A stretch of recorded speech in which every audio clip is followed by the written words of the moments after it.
오늘 우리에게 주신 말씀에 근거하여 성탄절에 함께 읽는 행복한 왕자라는 제목으로 하나님의 은혜를 함께 나누고자 합니다. 성탄절은 그 사람의 종교와 상관없이 많은 이들이 기다리는 시간입니다.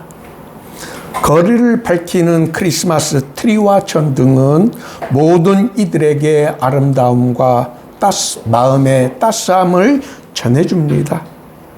성탄절이 다가오면 우리는 자연스레 훈훈한 이야기를 기대합니다.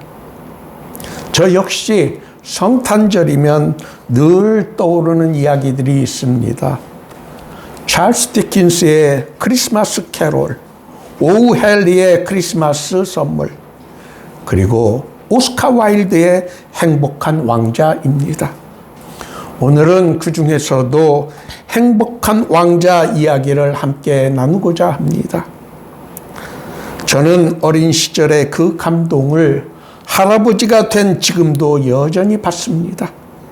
이 이야기는 성탄의 본질이 어디에 있는지 우리에게 보여줍니다.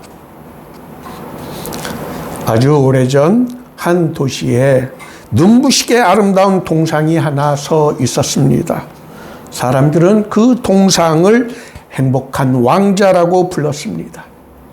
왕자의 몸은 온통 금박으로 덮였고 칼 손잡이에는 붉은 루비가 박혀 있었으며 두 눈은 푸른 사파이어로 반짝였습니다. 도시 사람들은 그 동상의 화려함을 자랑스러워하였습니다. 그러나 사람들은 몰랐습니다. 그 왕자가 밤마다 울고 있다는 사실을. 높은 곳에 서 있던 왕자는 도시 전체를 내려다 볼 수 있었습니다. 낮에는 보이지 않던 것들이 밤이 되면 선명하게 보였습니다. 왕자는 살아있을 때에는 궁전에서 고통이 무엇인지를 알지 못했지만 동상이 되고 나서야 가난한 사람들의 삶의 모습을 볼 수 있게 되었던 것입니다. 그 도시로 제비 한 마리가 날아왔습니다. 친구들은 이미 따뜻한 이집트로 떠나갔지만 갈대와 사랑에 빠지는 바람에 늦게 출발한 제비였습니다. 제비는 하룻밤 쉬어가기 위해 왕자의 발 사이에 내려앉았습니다. 그런데 갑자기 제비의 날개 위로 물방울이 떨어졌습니다. 하늘은 맑았고 비는 오지 않았습니다. 놀란 제비가 위를 올라다 보자 그것은 핏물이 아니라 왕자의 눈물이었습니다. 제비는 왕자에게 왜 우시냐고 물었습니다. 왕자는 조용히 대답합니다. 이 도시에 불쌍한 사람들 때문에 그렇다고. 왕자는 제비에게 부탁을 합니다. 가난 때문에 아이를 제대로 돌보지 못하여 병든 아이를 밤새 간호하는 한 어머니에게 내 칼 손잡이에 박힌 루비를 빼어 가져다 주겠니? 제비는 루비를 입에 물고 날아가 잠든 어머니의 탁자 위에 살며시 내려놓았습니다. 그리고 열에 시달리는 아이 곁에서 밤새 자신의 날개를 퍼덕이며 열을 식혀주었습니다. 열이 내린 아이는 편안하게 잠이 들었습니다.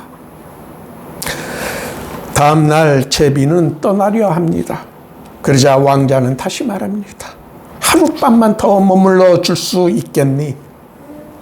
이번에는 추운 다락방에서 돈이 없어 난로를 켤 수 없어 손이 얼어 극본을 제대로 쓰지 못하는 가난한 젊은 작가에게 자신의 눈에 박힌 사파이어를 가져다 주라고 부탁을 합니다.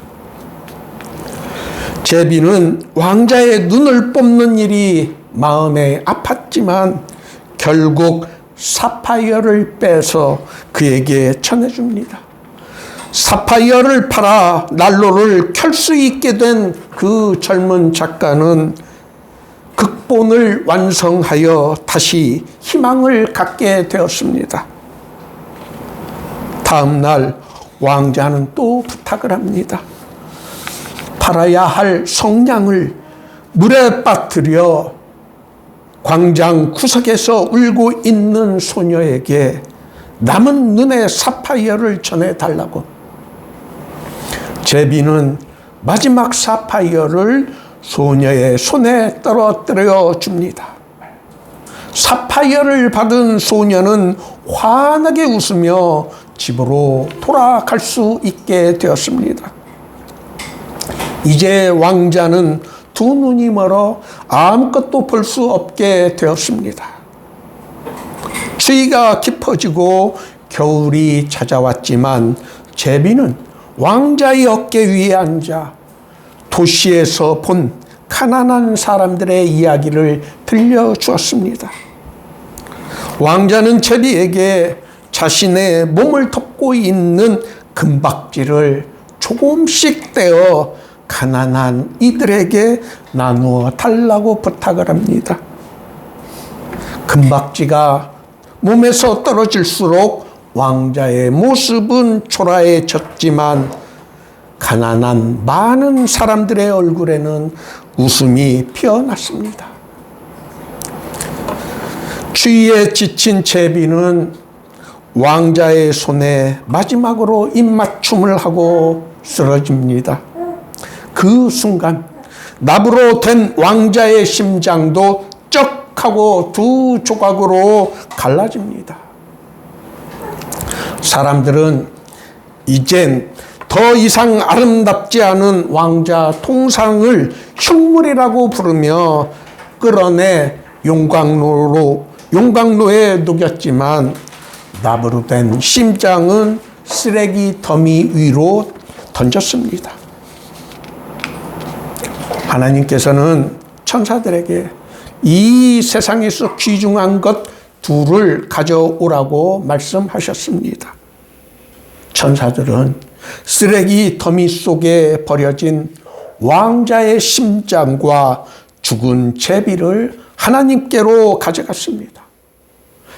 하나님께서는 귀중한 것을 가져온 천사들을 칭찬하시면서 제비는 이제 영원히 죽지 않고 하나님의 낙원에서 노래를 부르게 될 것이고 행복한 왕자는 하늘나라에서 하나님을 찬양하게 될 것이라고 말씀하셨습니다. 이 이야기를 들으며 우리는 자연스럽게 성탄의 이야기를 떠올리게 됩니다. 오늘 본문은 그 지역의 목자들이 밤에 밖에서 자기 양떼를 지키더니라고 시작합니다. 마태와 누가가 그리고 있는 성탄의 첫 장면은 화려함과는 거리가 멉니다. 행복한 왕자에서 왕자가 바라보았던 가난한 사람들처럼 하나님은 가장 낮은 자리에 사람을 찾아오신 것입니다. 주의 영광이 그들을 두루 비춥니다. 하나님의 영광은 화려함이 아니라 고통을 향해 비추는 밝은 빛이었던 것입니다. 천사는 말합니다. 두려워하지 말라. 성탄은 두려움이 기쁨으로 바뀌는 사건입니다. 천사는 너희를 위하여 구주가 나셨다라고 목자들에게 전하였습니다. 성탄절에 우리가 가난한 이웃을 돕는 일은 아름다운 일입니다. 그러나 그것이 성탄의 본질은 아닙니다. 죄와 죽음의 문제를 해결하지 못한 채 단지 불쌍하다고 여겨주는 것은 중병에 걸린 사람에게 빨간 약, 악가진기를 바르는 것에 불과합니다. 예수님께서 이 땅에 오신 목적은 우리를 죽음과 죽음의 고통에서 건져내시기 위해서였습니다. 그 구원의 표적은 놀랍게도 강보에 쌓여 구유에 누인 아기였습니다. 왕으로 오신 분이 가장 낮은 자리인 구유에 누워 계셨던 것입니다. 강보에 쌓여 오신 아기는 결국 십자가에서 우리의 죄를 지시고 돌아가셨고 부활로 죽음을 깨트려 주신 우리의 구주이십니다. 행복한 왕자가 자신이 가진 모든 것을 내어주고 비로소 하나님께 귀히 여김을 받은 것처럼 성탄의 영광은 낮아짐과 비움 속에서 그 의미가 분명하게 빛이 나게 된 것입니다. 지극히 높은 곳에서는 하나님께 영광이요, 땅에서는 평화로다. 하나님의 영광은 이 땅의 평화로 이어지게 되어 있습니다.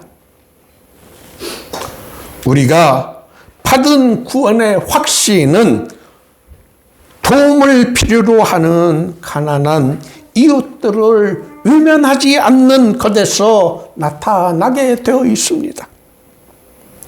우리가 행복한 왕자처럼 우리의 가진 모든 것을 내어줄 수는 없을지 몰라도 이번 성탄절에는 누군가에게 우리 모두가 작은 희망의 불빛이 되어 주시기를 바랍니다.